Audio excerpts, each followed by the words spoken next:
Hello, my friends. I am so excited to share something that I've been building for over a year. Many of you have heard me mention the weekly Health RX by Arvasi. So let me tell you a little bit more about what it is and why I built it with my co-founder, Dr. Thanmeet Sethi, who is an integrative medicine physician and one of the most brilliant clinicians that I know. She also happens to be one of my closest friends. Now, both of us are physicians who practice integrative medicine and what we call modern Ayurveda.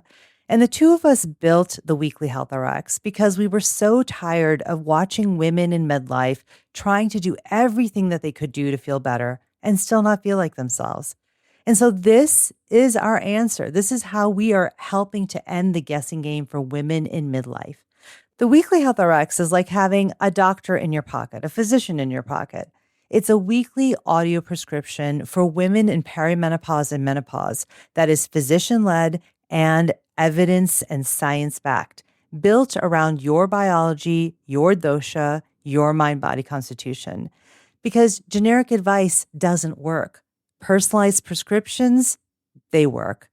Earlier this year, over at the Weekly Health RX, Thanmeet and I did a 5-week series on focus, on the word loss, the scatter, the attention that used to be reliable and suddenly isn't.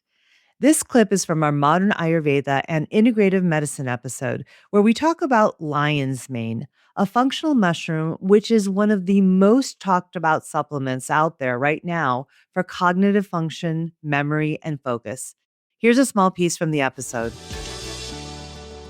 It's really interesting because Ayurveda actually has a category of medicine that is called Medhya Rasayana, okay? And that means mind and intelligence, which is, again, it's a restorative and rebuilding prescription that we used to give in Ayurveda. And these prescriptions for the mind and the intelligence are not stimulants to increase cognitive function. It's actually a way to support the brain's own capacity to regenerate over time. And what's interesting is that there are functional mushrooms that actually do very much the same thing. So It's sort of a correlate to what they were doing in Ayurveda 5,000 years ago. Specifically, lion's mane, okay? And that's a functional mushroom that Western research has really most directly connected to this stimulation of the cognitive function of the brain. Right. It's super fascinating to see how the two are connected, actually. But let's go over what the evidence actually shows about lion's mane if you're not familiar, because it seems to be everywhere, but you might not have heard of it. But lion's mane is a mushroom compound that stimulates nerve growth factor, or what we call NGF, and BDNF, which is brain-derived neurotrophic factor. These are compounds that your brain actually makes and uses to build and maintain neural connections. So that's the architecture underneath memory encoding, word retrieval, attention, right? All of that. There are small studies, I will say, but good, well-designed studies. A double-blind trial, for example, that showed that significant improvement in cognitive function in adults with mild cognitive impairment happened with lion's mane after 16 weeks of daily use. And that when they stopped taking it, the scores actually declined.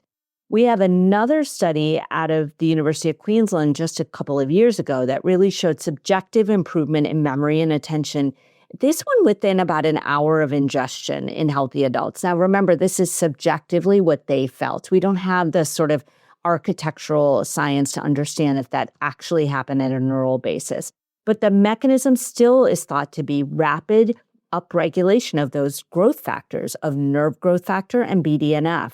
And I think that actually most of the literature is mostly around 8 to 12 weeks. But I think it's super interesting to even note that these people felt a difference after an hour of ingestion. Yeah, exactly. And I mean, there's also another thing that we should probably point out is that it is true that a lot of the strong evidence is in populations that have existing cognitive impairment, usually healthy young adults, right? Mm-hmm. And so the perimenopausal window is not specifically studied, but there probably are perimenopausal subjects in that group, but it's not specifically, pointed out.